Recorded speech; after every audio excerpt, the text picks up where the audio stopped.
thank you all for being here this afternoon for this very important session. Before we get started, I just want to introduce our guests. You obviously probably know a few of them, but let's just take a moment to refresh your memory. So we have Megan Rapinoe. She is a professional U.S. women's soccer player on the national women's soccer team. She is also the Chief Equity Officer for Trusaic. So give Megan another round of applause. We have Dawn Clements. She is the Chief Growth and Equity Policy Officer at Trusaic. Please give her a round of applause. And then we have Tara Fournier. She is the Chief People Officer at Enthusiast Gaming. Round of applause for our guests, please. So our conversation today is all about getting to equal pay. But we want to kind of take a step back. We want to start a little bit by going back a little bit in the past, right? Right now we've heard a lot of the discouraging statistics. We know that back in 2022, women in the United States, get this, earned 82 cents for every dollar earned by men, and that gap has hardly moved in 20 years. In fact, The Economist, which is an authority on global news and analysis, had this to say. They said the gap has gotten even wider. However, through the work of many committed organizations and individuals, some here on this very stage, through new laws and open minds, it feels like we're finally starting to move the needle and the attitude forward. So, my first question is to Megan. Megan, you and the U.S. women's national soccer team had a very visible and public fight for pay equity, which has had a huge impact on women across the U.S. and global.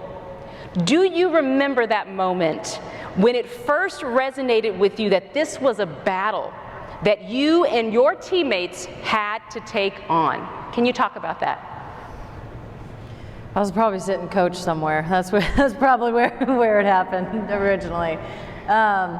I think just the more we won, the more popular we started to become, the more visibility we had, and then the paychecks are saying the same, and we're understanding, what the men's contracts are in relation to ours. We're understanding we're winning World Cups, we're successful commercially off of the field.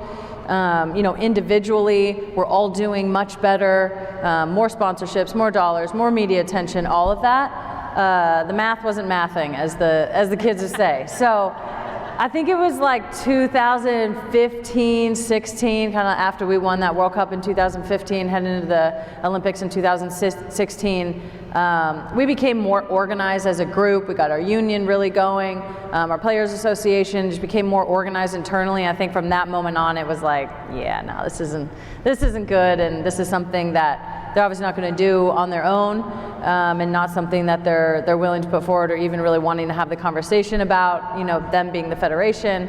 And so this is I didn't know it would be so knocked down, drag out, and as long as it was. I never felt like it needed to be that long, but in the end, I feel like it always arcs towards justice. Do you think the timing was right, or what made it the right timing? Because this isn't new. I think everybody in the audience can appreciate that we know that there is a wage gap. But what about that time made it right for you in that moment and your teammates? Mm-hmm. I think there was a wage gap, but I think there was just an equality gap in general that was becoming much more public. I find our fight for equal pay intrinsically tied to Me Too and Black Lives Matter and some of the larger sort of social movements. I think that, the more organized, and of course social media had something to do with that, but I think the more organized all of those movements were becoming, it became easier for other movements to do that as well.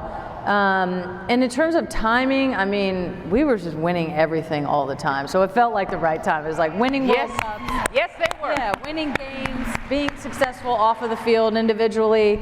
Again, just it really wasn't adding up. And I think that the players felt that, especially the more veteran group that took on, a lot of that weight and that sort of public fight. I think we sort of felt the timing in it. It was like, this is the right time to, put the foot all the way down on the pedal for this one. Well, you talked about the groups as a whole, that it was, Black Lives Matter and other groups, and we know that there are a lot of inequities that extend beyond just compensation and the wage gap as you described, and that there was disparities perhaps in the locker rooms, what equipment the men had versus the women. Can you talk about what that was like? Yeah, it was frustrating because eventually everything got back to us of what was available to them versus what was available to us versus, like charter flights, the types of hotels we stay in, number of staff, just like the general pot of money to support the team and be available for the team to thrive and win World Cups. This is what, every team strives to do, which is what both the national teams strive to do. The men deserve all of the money that they're getting. We were just saying we deserve just as much as well to try to be as successful as we possibly can. And I think for us, we always felt like, imagine what this team, could do and how successful we can be on and off the field if, the pot of money was the same. So it was kind of everything from travel to staffing to what our coaches are paid. I mean, I think the coaching disparity, honestly, is like one of the biggest ones. The men's national team coach makes, a couple $1 million, and our coach, I think at the time, was making $200,000 or $300,000 or $300,000. So that to me was like, these coaches have, World Cups and championships and, Olympic medals to their name and not being paid the same. I just never felt like it was fair. Now, before I go to Dawn, because I have a question for you, Megan, you talked about charter flights. So I know we were all curious, what kind of flights did the guys have? Yeah, nice What were they ones. flying in? Yeah, private ones. It was nice. It's nice to just be able to roll up to the airport, especially if you're playing in a game. For them, a lot of times their qualifiers are out of the country or they do a home and away, so it really is like necessary. And oftentimes we were, just going through general security. Hopefully you had, TSA pre-check on your own. If not, you were just hopefully, she said. Hopefully. I always do, of course, efficiency. But yeah, going between it, if we played a game in New York and a game in Dallas, we were just going in normal security. And, I think for us, it wasn't efficient in terms of being the best that we can on the field. You're obviously at the mercy of flight times and delays and all of that. But I think just to be able to have that private space for us and obviously having the men getting that kind of treatment and us not, there was no real reason for that besides discrimination. Absolutely. There's a definition of opportunity equity that I want to read for you. And it talks about the practice of giving all workers, players, equal access to opportunities for unemployment, development, and career advancement, irrespective of their gender, race, ethnicity, age, and other personal attributes. Dawn, I want to ask you this question. When you hear the word opportunity equity, in the work that you do, how does that come to play? Can you talk to us about some of the things that you do in your position that speak to the opportunity equity? Happy to do it. So opportunity equity is something, I would say opportunity inequity is something that is really pervasive across business. It's really rooted in bias, in human bias, and it is everywhere, and we just don't notice it. It has been well researched. So the Department of Labor, the Department of U.S. Economics, and many other institutions have studied this, and it consistently shows there's a huge opportunity inequity between the sexes. At Trusaic, we actually dig a little bit deeper, and we look at the opportunity inequity where the intersection of race, gender, ethnicity, and other protected classes. So it's really peeling back those layers and understanding where those inequities are. And then, there's been some great research that's been done. There was an MIT professor, Danielle Lee, who she published a paper which was around the ability to be promoted. And I think a really interesting statistic is that men and women will outperform men in terms of performance reviews. And our chief HR officer, I'm sure, is going to be able to give some great insights into this. And then once your performance review is completed in a sound performance review process, then the manager gives a metric around how promotable is this person, what potential do they have. And women and men, so women are outperforming men in their current role, and then they are 8.3% lower in terms of how they're rated for potential. which means they don't have the same opportunity to rise in the organization, and they don't have the same exposure then for leadership tracks and exposures to interesting and the best projects and things like that. Those are going to men. So we see that, and we see we see that problem as a very difficult problem to wrangle, but more companies are working to get their arms around it. And Trusaic is bringing out and has brought out a software around opportunity parity, so that we use a statistical approach to understand where those inequities are, so that organizations can go about fixing them. And I imagine with that inequity that you described for women of color, that number is even greater. Even worse. Yes. It's even worse, and that's why that intersectional analysis of race and gender, not just gender, and then other protected classes, so think ability status, veteran status, age. These are protected classes in the United States, but yet these inequities are going on all the time. And again, it's just the legacy of that human bias that's allowed them to be so pervasive in the organization. And absolutely, women of color, Native American women actually have it the absolute worst. And we use the statistic, women earn 82 cents to the dollar of man, but Native American women are earning 57 cents. And it's really frustrating, and it needs to change.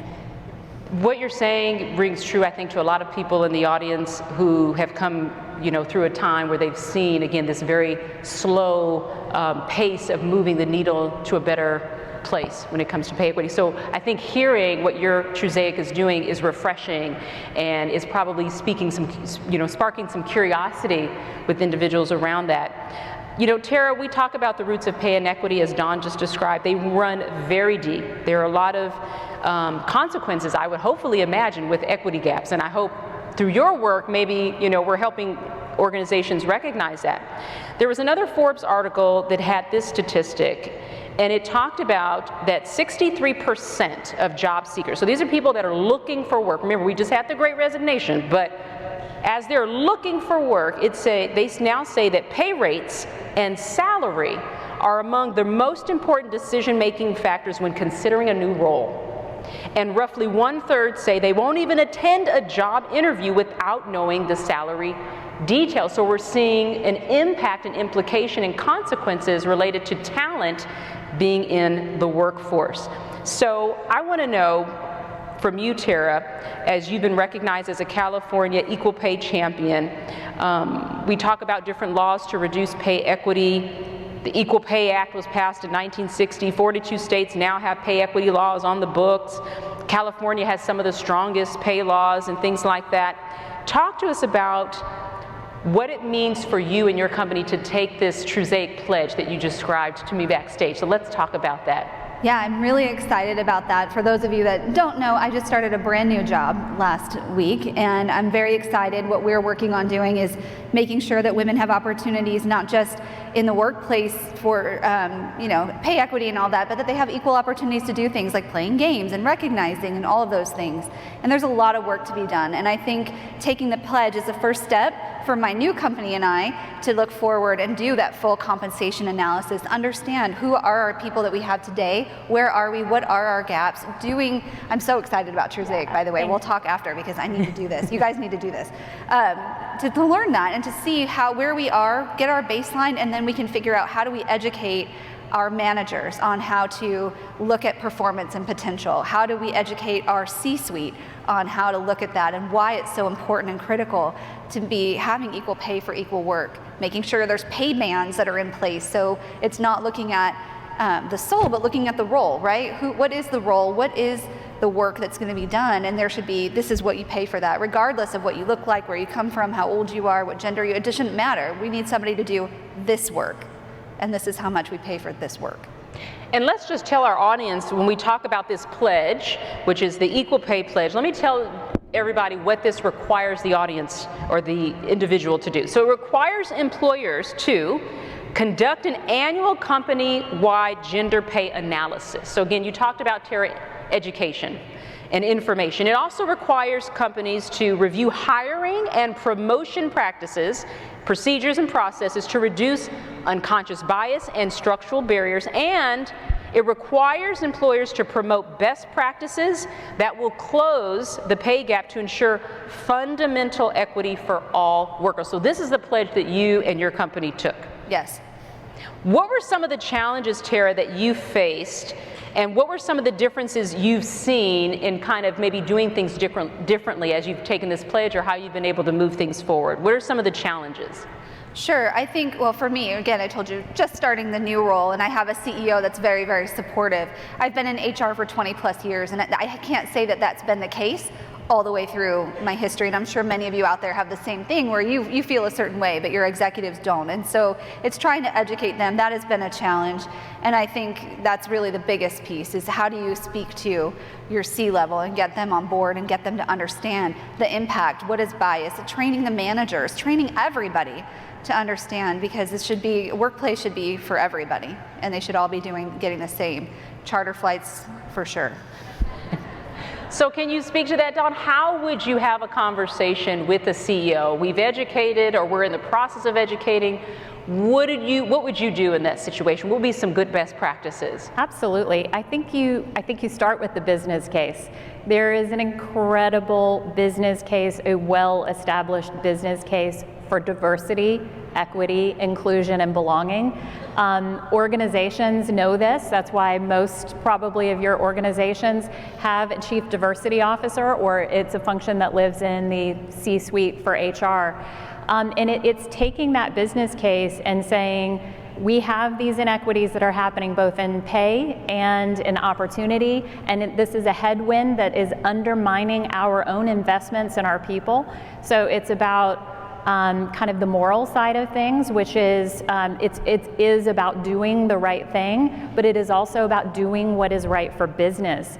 And I think if you go with facts, data, and information, and that's why compensation teams are typically where we start, is with the compensation team. These are the most analytical people in the companies, and they are using statistical data, so a multilinear regression analysis, to actually understand what is happening in your own organization and take that to the C-suite. Because the kind of change that this will take, actually, it has to be coming from the C-suite or from the CEO, because any change initiative, and this one is significant, it has to be at the executive level, and I think that's why you saw Megan, take it all the way up to the White House. Mm-hmm. Now, I'm for what you just described. My concern, and maybe some of the audience, is like, once we have the analysis and we have the data, how do we get to implementation? How do we get to making the change that is necessary? Because once you do the analysis, then there's the aftermath. There's the clutch my pearls, oh my goodness, we're a little far behind, and I really have good intentions, I want to do something. Can anyone on the panel speak to kind of the aftermath? What might be the hurdle that we need to get over, or how one might go about the implementation? Anybody can speak to that.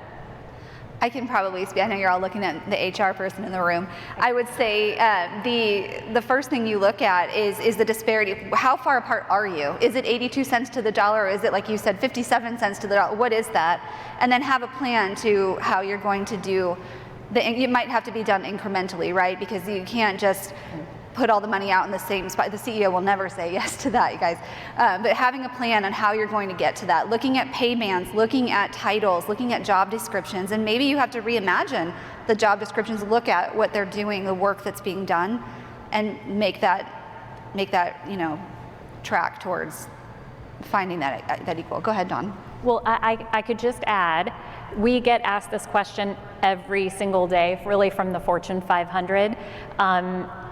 It's a difficult question. It is a money question, typically, when you're thinking of, hey, we've done a net analysis, and now we understand we've got a huge gap, and it's going to take many millions of dollars that are unbudgeted to actually fill that gap.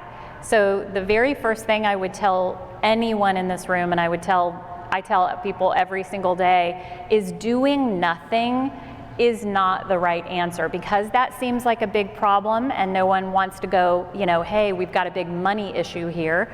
But it's like any problem in business, there's a solution, and it starts with communication, and it starts with a champion that wants to make that change.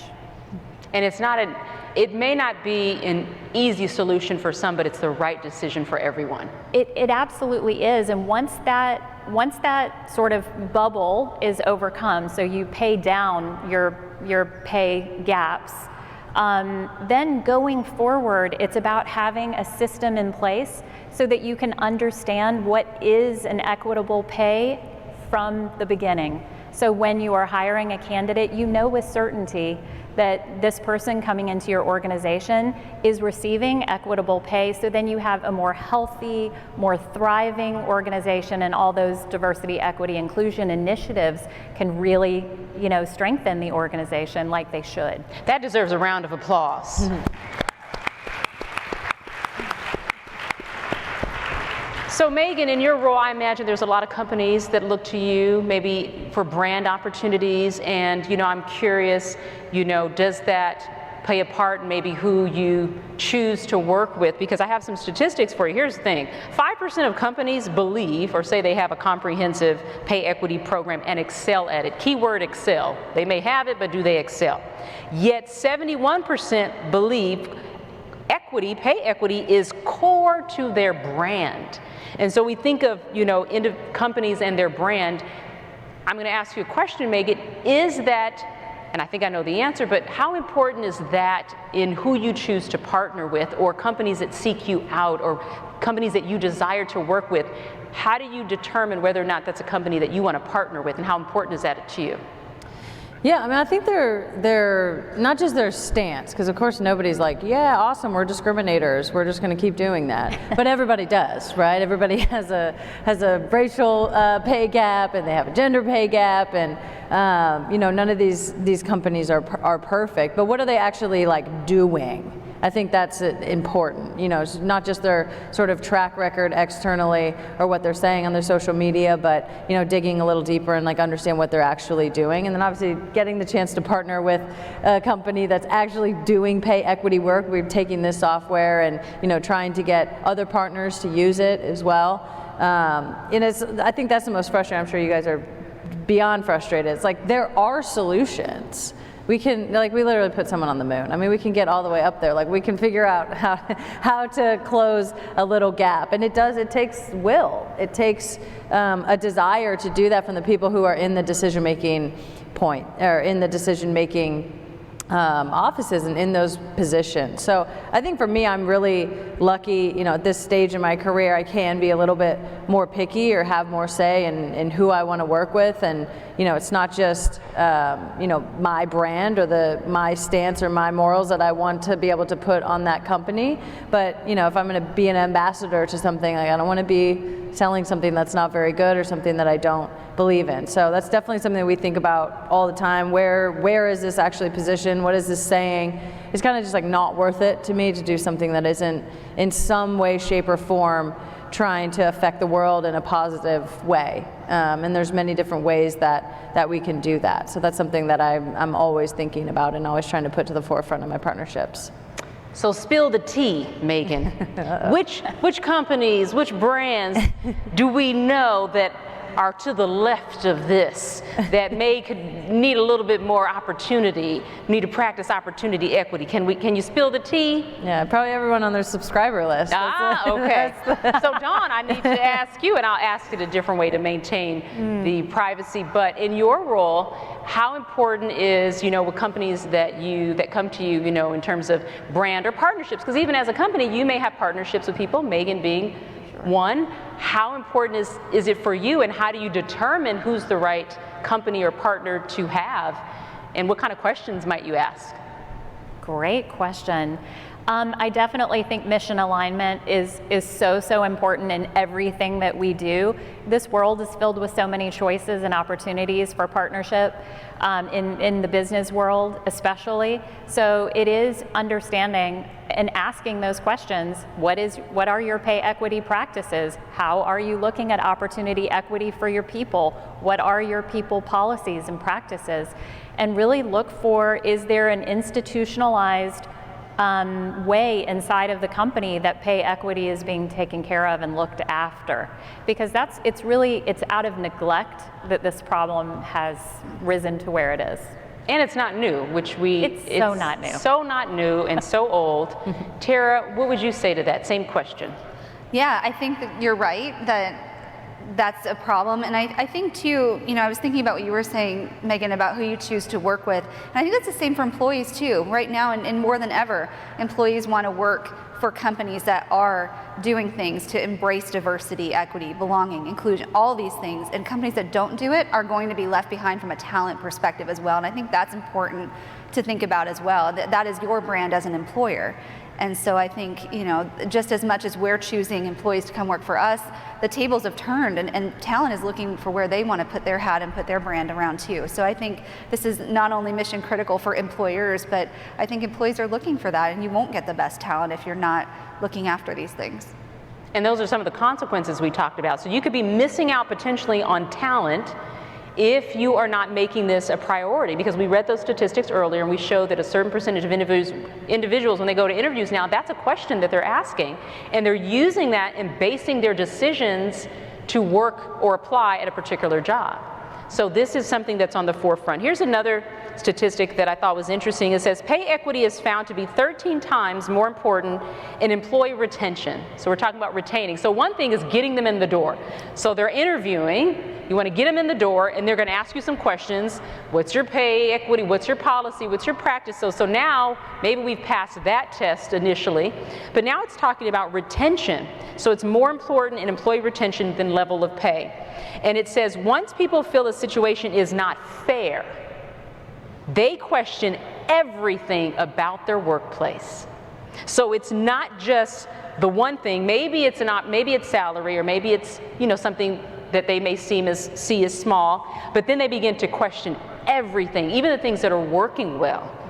Who wants to speak to that and kind of talk through how can we get to a place where it's not only just the pay equity, but it contributes to other areas in our workplace, and how do we navigate that? How do we improve that in our organizations? Anyone can speak to that.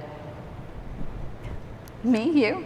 You go ahead. So speaking to that, I think there's a lot to say on what to do, what not to do. I'm thinking through, and there's not an easy answer to this really. And would you agree with that? It's not a simple black and white. If there was a simple black and white answer, we'd be doing it already. But I think it does fall into when people are upset or they start feeling, I'm not treated fairly. They're going to start looking and going down the road of, well, what's wrong with this company? When they get the call from a recruiter, they're going to pick it up. When they don't feel great, they're going to do their rage applying. And for those of you that were in my session, you know about rage applying. You're going to go and apply everywhere else and try and get the heck out of here. Your brand gets rid. There's a lot of the domino effect. And I think it's just, if we don't get in front of this, it's going to continue to happen again and again. And I would say, in a nutshell, that is the business case for equity in general, because it is so impactful of, like you said, trust and all of the other domino effect areas like employee engagement and retention of your top talent and things like that. I think, can I just add? Absolutely. Yeah, it's called like human resources for a reason. It's like there's human beings that are actually in these jobs and doing it. And I think to look at it like kind of from the opposite perspective, like what's the cost of inequality? You're not only losing people if they don't want to stay, or if they're staying for a short amount of time, if there's a high turnover, but you're also like not getting the full perspective. So if you only are paying, white men really what they just should deserve to be paid, or white women, and then black women aren't getting paid that in Native American. Now we just like lose a huge part of the pie that would make, whether it's a product or a piece of content or whatever your business is, like that's the sort of business cost ultimately of it, is you're not actually getting enough talent, you're not getting the right talent, you're not getting the sort of full perspective that would be able to take a product and bring it out to the world, whatever it is. You're only going to have, you know, the buy-in from the very few people that you're valuing in your company. And obviously in this country in particular, we show value by the way that we compensate people. And so if you don't have that, you're missing out on a lot. There's just kind of like money left on the table, or, you know, opportunity, or whether it's a product or whatever. So we talked about trust in the employer-employee relationship. Now, when you were fighting for pay equity in your role, how did that change your view of your employer, of the, you know, the company in general? Like, what, in addition to trust, what other areas did that help shape about how you felt about the leadership or the franchise? Mm-hmm. I mean, it made me, like, you know, to your point earlier, it made me question everything. Because I was like, well, this is just bad business, first of all. We're spending all of this money. I mean, they spent tens of millions of dollars on lawyers' fees to just fight. I'm like, we could have just had this done and dusted like 5 years ago. And then, of course, the cost of the amount of time that everybody spent on it, and the amount of energy and the sort of the talent spent doing that instead of growing the sport or being more successful. So I think, to me, it made me question the business side as well. Like, this is just a really bad business, because there's no winning for them. There wasn't any winning. If I said this, you know, sort of during it, but it's like, if they won, well, everybody lost, and nobody was going to be happy, and if we won, everybody was going to be happy. So let's just like get to that. You know, you're underpaying us. It's like very simple. You're digging your heels in on something that eventually we're going to get to. I think just from a human perspective, it's just very disrespectful. I mean, I think some of the things, you know, ultimately that were said publicly and said in public briefs, made me question who they are as people, and also, again, the intelligence, because I'm like, you know, this isn't going to play well, calling us like less than men. Like, this is from a PR perspective, it didn't make sense, and just from, you know, a business perspective, even just like the personal side of working with them, like, we're supposed to be in this together. I think for us, it motivated us in ways, but like, I don't need to be motivated like that either. This is my job. I do this for a living. I can be motivated in a lot of other ways. I don't have to have you telling me I'm lesser than a human being to be able to do my job to the best of my abilities.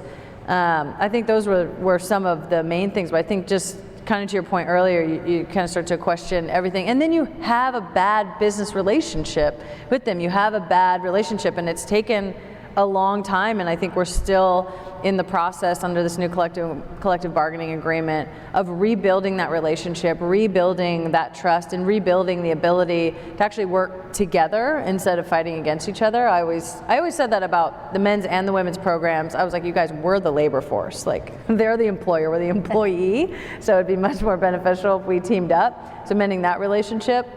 But also, like, we're in this together. They're in charge of selling our commercial rights and our media rights and branding the team and selling tickets and doing all of that. Of course, we have to do our part and play on the field, but if we can work together instead of constantly fighting against each other, I always believe a more collaborative approach is better for business and just better for the human relationship as well. Round of applause. That was good. And I do know that trust in relationships, employer-employee, is essential. It is the foundation, and when that is broken or eroded or fractured, it makes it that much more difficult for both parties, right? And here's the reality. I'm sure it crossed your mind and your teammates like, y'all wasting all of this money. We could have put that toward paying us better, or getting that charter plane that you wanted. I mean, it's time wasted that just, when you think about it, it just made more sense to go about it the right way. Mm-hmm. So here's what it says again, some more statistics. When employees get it right, because we have to believe, I think the audience needs to feel a sense of hope that, yes, we're giving you statistics, we're telling you that there's some companies out there that aren't doing it the right way, that they need to get better at it, we need to get better at it, but I feel like there needs to be a sense of hope and possibility. And that when employers get it right, and there are some, and I'm sure you could attest to that, Dawn. We have one here who's taken a pledge and they're doing the work. When they get it right and they're winning, Here's what happens. They're 1.6 times more likely to exceed their financial targets. They're two times more likely to attract the talent that they need. They're 1.5 times more likely to engage and retain employees. 1.3 times more likely to create, to your point, a sense of belonging. And 1.7 more likely to innovate effectively. Tara, what I just said, share with me out of those things, what do you see as something that you feel is helping to contribute as you are all working on that? Maybe it's financial targets, talent, retaining, belonging, innovating. What are some of the things that you believe are doing? It really is all of the above. I think when people are focused on feeling like things are unfair and they don't trust their employer, they're not productive, right? They're not focused. But when people have that taken care of, that set aside, I believe in my company, I know they're doing right by me. Maybe they're not doing right by me exactly right now, but they're making those strides towards doing that. Then we're focused back on the work. Now we're engaged. We're proud of the company that we're a part of. We want to do the work. We want to do things for the company because we believe in what we're doing and we trust. And I think just knowing that the companies are making strides in that direction and having those conversations and being transparent, I think that's the biggest thing, is look, we're striving to get there. This is our goal. This is what we're working on. This is what we're doing, and we all do it together. That psychological safety that you create with your employees makes you focus back on doing the work and doing a great job and feeling like you do belong and feeling like the work that you're doing is important and valued and all those things. So I'm going to pose some questions to all of you and whoever wants to answer them. So we don't have a mic out in the audience to get audience questions, but I know there were some questions that came in and I want to ask a couple with you to kind of get your perspective. We're going to segue to a video shortly, but before we do that, I want to pose it to anyone who wants to answer the question. Speaking of transparency that you just said, Tara, how will new pay transparency laws and greater pressure to disclose impact my internal pay equity? So this is a question from someone, so I'll read it again. How will new pay transparency laws and greater pressure to disclose impact my internal pay equity is the question, and anyone can answer. Already happening. Okay. It's already happening, especially California has a new pay transparency law, and we have to post, this is the range for this position. And sometimes you have to go to the external market, the market moves and the market changes. And so you do have disparity because somebody maybe was hired last year and they're 5, 10, 15% less than what you're posting. And it is a challenge, and it is creating internal pay challenges. It has nothing to do with gender, but it just is the market.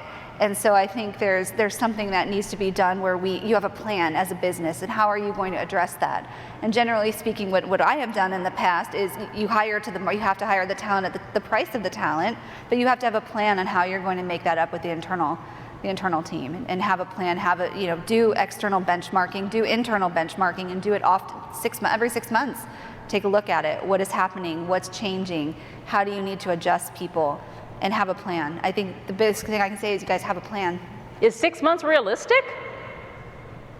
Is that feasible? Necessary. Is that like a good benchmark? I think it's necessary, but what do you think?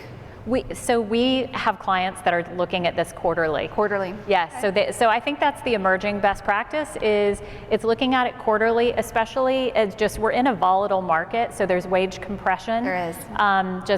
Market dynamics, cost of living, inflation increases and things like that. But then you also have layoffs and you have surpluses in the market. So prices of labor are going up and down. It's very dynamic, which I think it necessitates the increased frequency of doing a pay equity analysis, which is why you really need to just be able to push a button and do it. And that's what the Trusaic software does. So let's say I'm a well-intended employer, and here's another question that came through. It's, how can I be sure that my team is being paid fairly as wages rise? So again, I want to make sure that I'm doing what is right. How do I ensure that everybody on my team, as things increase, and you talked about quarterly and 6 months, is there a best practice or something that says, at this point in time, I need to make sure and reevaluate my team or something? And maybe it's quarterly or monthly or 6 months, but. Yeah, as part of your annual kind of compensation cycle, It would be proactively knowing and understanding where those gaps exist so that they can be incorporated into an annual or a semi-annual review process and be factored into the increases that result from that. Anybody else want to add anything? No, I think you said it. She said it. All right, here's another question. It says, the perception of pay equity and the reality don't align at my company. How do I effectively communicate our pay equity status effectively to all stakeholders? Does anybody want to take that question? I can take that one. So I think the question that you're asking is about, there's a survey of employee attitudes, and the attitudes are revealing that, hey, we think that pay equity is here, but maybe in reality it's here. And what do we actually have to do about that? And it really is simple. You have to go back to the stats, the numbers. You have to understand where you're at with pay equity. You have to work your plan. And part of the plan is having a great communication strategy. You should absolutely be partnering up with your communications department and your executive officer and HR and legal. And the companies that we are working with are committed to doing that, and they are doing it not just to prevent the things that we've talked about already, like brand damage. No one really wants to hear about lawsuits, but they're out there. There's lots of them. There are major companies that are tied up in them right now. And so it's having that plan in place from the beginning and communicating that for their people. And that's really what we're seeing the companies that are coming to Trusaic to say, we're tired of doing this once a year in arrears and hoping for the best. We're tired of using spreadsheets and knowing we're probably missing a lot of real pay equity issues that are just, unbeknownst to us. Yep. And we want to actually do this for our people, and it's also partnering with the Chief Diversity Officer. So it's getting that Chief Diversity Officer to tie in strategy, and there's just a lot of lift that can come off of that, and a great communication plan can unfold to also stakeholders, so shareholders and the public in general. So speaking of Chief Diversity Officers, I feel like I heard somewhere recently or saw something that talked about the number of Chief Diversity Officers and how many companies have them.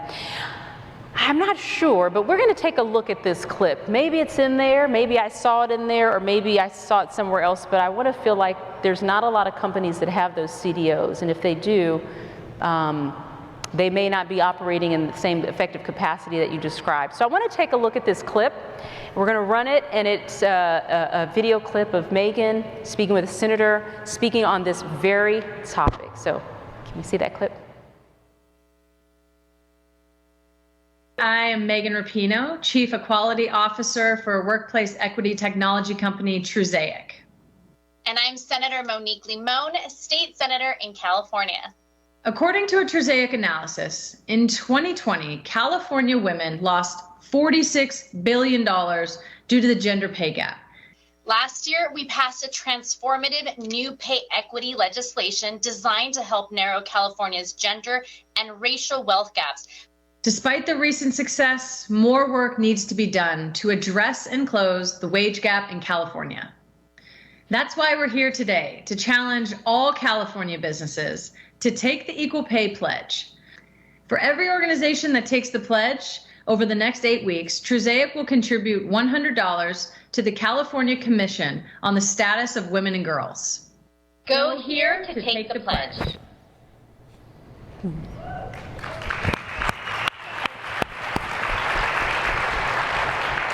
So it's hard to see from the stage, but I want to know by a show of hands, how many of you plan on taking that pledge? We hope we can see all hands in the air, because that really is what part of this conversation is, to make sure that we're not just saying we're about it, but we're actually being about it, and it starts from out of our mouth to making a commitment and actually doing the work. And everybody on this stage is talking about the work that they're doing, the work that they've done. And so I want to share, I'm going to ask some additional kind of final thoughts as we wrap up in the next 10 to 15 minutes. But I want to ask Megan, I know now you're on the other side. Like you said, you're working on improving the relationship with your employer. But how has achieving fair pay impacted you and your teammates? You talked about the work that you did, kind of the process of going through that wasn't what you expected initially. but you and your teammates, which, you know, they're not here, you're here as representative, but really helping us to understand what that was like for all of you. What would be your message to other employers out there? I mean, I think for us it was a really proud moment, obviously, that we were in that position and able to organize in that way. And I always say this, but I think we're so lucky to been able to be on a team like that.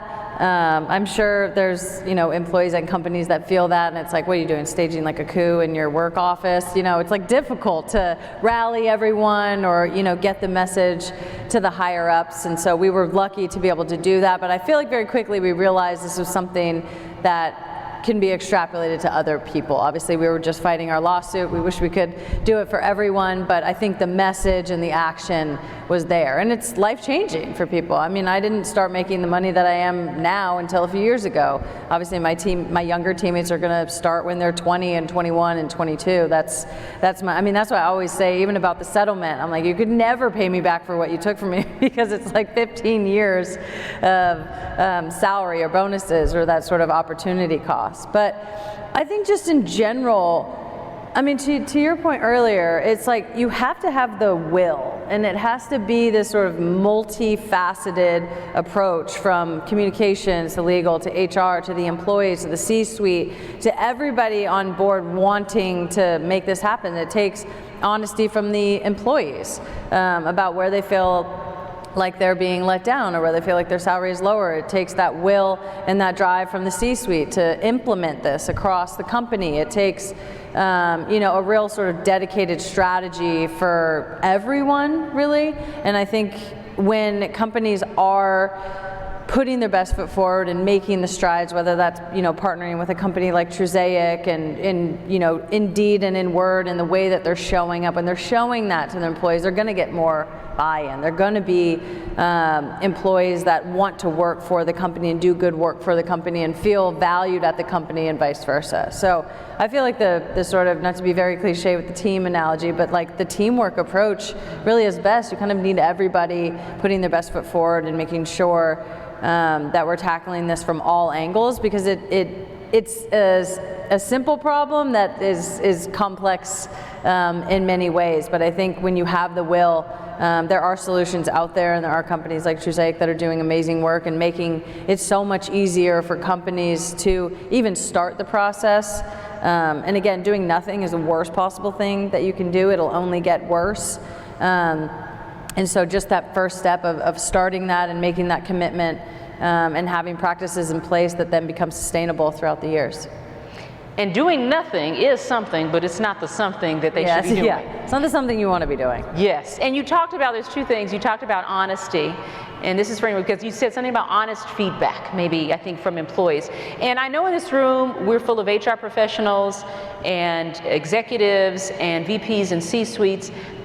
How should, when an employee comes to, let's say, an employer or manager, and they realize a disparity, you know, they watch the news, they see TV, they read, you know, how can managers, HR professionals be more receptive of hearing that feedback with a curious lens as opposed to being defensive or something like that? You know, what would be a good way, and maybe this is just some open dialogue and thought, what would be a better way for HR leaders to be receptive of hearing that honest feedback from an employee without being defensive and saying, I hear what you're saying, let me investigate it, let me look into that, let me explore what you're feeling, and let me, whether you're a male or you're, you know, aging, or whether you're disabled or differently abled or neurodivergent, whatever that might be for your group, what would be a good way for an employee to kind of have that dialogue? You being an employee, teammate, someone, share with me what that conversation might look like. So I think you said a lot of it is being that empathetic person and understanding where people are coming from. To Megan's point, we're human resources. We are the people that people come to when they have an issue, when they have a question, when they have something. And so we have to create that environment for people to feel safe and comfortable to come to us and tell us. But the thing is we have to do more than that, right? They can't just come to us and tell us, and we say we'll investigate it and then do nothing. There has to be something that's done, right? So again, having that plan, having that alignment with the organization on how we are going to approach it will help us have those conversations with the employees. and make them feel safe and comfortable. And so when they feel that something is being worked on, they are heard, their point is being taken, they are being told that they're valued, and we are looking forward towards helping them, I think it'll go a long way, in my opinion. What do you think? I think so too, and I think it's important for HR professionals in general to be ready for those conversations, to be aware of the statistics, to just have that general awareness. That's fair. And I think that'll help the conversations go a long way, and then tying in with your compensation team to make sure you know what the plan is. I'm going to read a few more statistics. I'm going to ask a couple more questions, and then we're going to wrap up and hopefully do something really fun with the audience. So here's another statistic, a few from the Josh Burson report on pay equity, just to give you, again, some context around the work that they're talking about. The research, the studies, the data is all out there. It says that 84% of companies treat pay equity as a once-a-year project. It sounds familiar, like we only when things are brought to our attention or we're like a check the box that we might approach it. But in this case, 84%. So that means in this room, if we just took, let's say, this left half and maybe a little chunk of that group over there, that's about 84% of the room. It says just 21% of companies are listening to employee feedback and addressing pay equity holistically. It says that only 15% of companies are successfully navigating the significant changes required to achieve pay equity. 15%. 14% of companies leverage specialized technology solutions, hopefully like Trusaic, for solutions for pay equity. And only 14% of C-suite executives allocate sufficient budget and staff to address the challenge. So here's my question for all of you. An employer says, we can't do it. We don't have money to do it. What is your reply to that? Everybody I want on the panel to say. Someone's going to say, we can't do it. We don't have the budget. What do you say to someone like that? Tara, I'm going to start with you. It's not an option to not do it. That's what I say. We have to have a plan. I speak about plan, I'm saying it ad nauseum. You guys are probably tired of hearing me say that, but we have to understand what the impact is for not doing it. And I think if we're talking about data and information and everything, you have to talk to your C-suite with data in the language that they understand. Maybe we can't do it tomorrow, but we can do it. We have to chip away at it, and we have to make efforts, and we have to tell our employees and tell everybody that we're doing it. But we have to do it. Have to do it. It's like that saying, how do you eat an elephant? Everybody says? One bite at a time. One bite at a time, right? So you said chip away at it. It's little by little by little. Dawn, what do you say to that? Somebody says that. My immediate reaction is you can't afford to not do anything about it. So that's my first, my first reaction to the question is it's an absolute imperative, and it needs we need to explain to the business why they're not seeing that elephant right in front of them, the elephant in the room, quite literally. I love that. Megan, what about you? Litigation is way more expensive. That's what I would say. It is. We heard that a lot when we filed our lawsuit. The original number they were asking for, we don't have the budget, we don't have the budget, we already allocated. Well, yeah, I'm like, nobody allocates budget for discrimination lawsuits, obviously. I mean, Fox News might, but they should at least. That'd be best practice. But it's like, of course, to your point, it's like, you can't afford to not do it. So it's like you ended up paying us a settlement and you ended up paying all your legal fees. You basically paid double. So I think that's what I would say, is litigation is much more expensive than just fixing the problem. And I think looking at it as an opportunity as well. To go back, it's like it is best business practice. Like equality is good business. I know we have a hard time thinking that that's true, and maybe in the upfront, you might have to pay more in the upfront, but ultimately in the long run, like equality and pay equity is good business, and there's so much data and facts and numbers to support that. It's undisputed at this point. Absolutely. You obviously have a huge fan base, and you talked about the young people coming up and how they're going to have maybe better off than what you did. What would be some, advice that you would give to the young people, or a message that you would say, not necessarily even in soccer, but maybe for other sports teams or young people starting out in their career, young women, pursuing aspirations of climbing the corporate ladder. What message would you give those young women? I think to really educate yourself. I say this about politics all the time. People are like, oh, I don't want to be that political, or I'm not that into it. And I'm like, well, it's into you, whether you're into it or not. So whether it's pay equity or something in the workforce or the job that you want to take, I think just to be educated and to understand where you're coming from and how different things are going to affect you.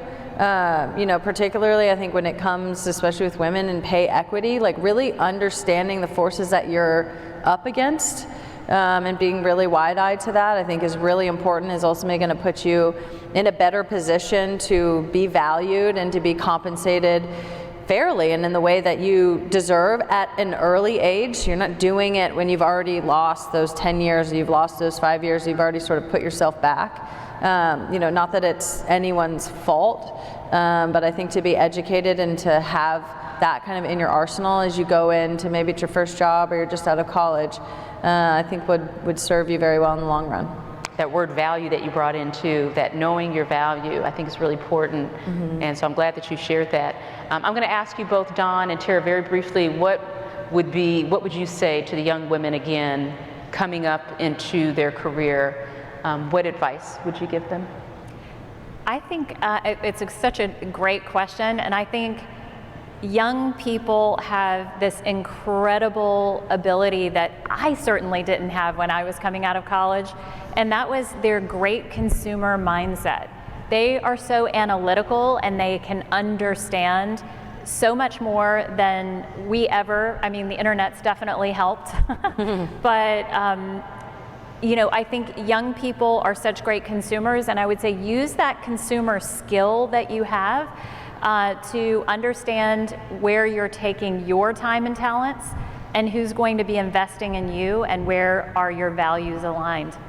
And I think, it's a big world. There are amazing companies out there. Go to those companies. You said who's investing in you. I like that too. So not only knowing your value, but those that are willing to invest in you.